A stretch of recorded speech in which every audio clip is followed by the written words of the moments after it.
Bagshaw. Underhill. So what do we have here? Oh, the usual. Then what do you need me for? You're the police detective. Right. And you're the bloomin' amateur detective. Still, you always seem to be the one who solves the problem. Oh, you always solve it too, Bagshaw. Yes, Underhill, but I always solve it wrong.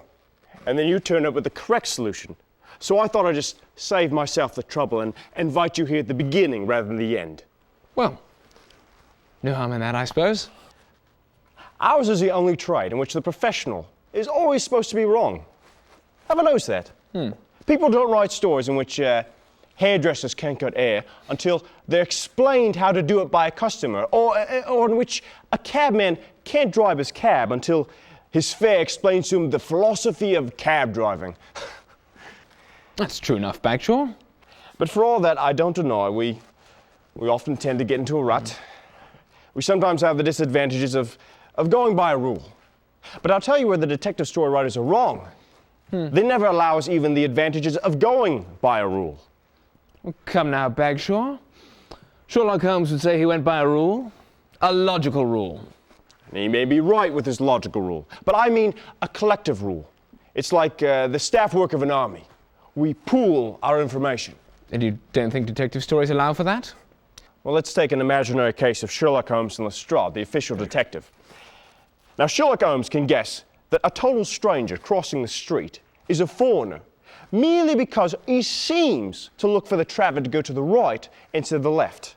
Now, I'm quite willing to admit that Sherlock Holmes might guess that. I'm quite certain Lestrade would guess nothing of the kind.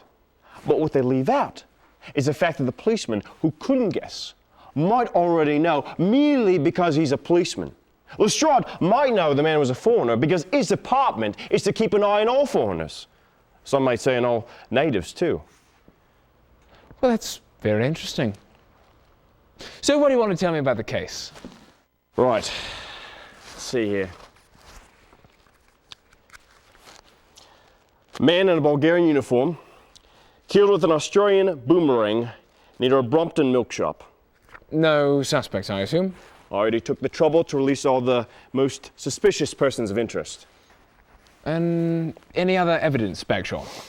The only things found near the corpse Underhill were a bootlace, a button hook, a French newspaper, and a return ticket from the Hebrides.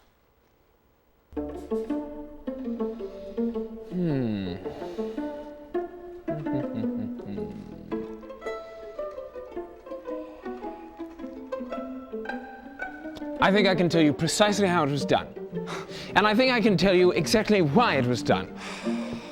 And I think I can tell you specifically who did it.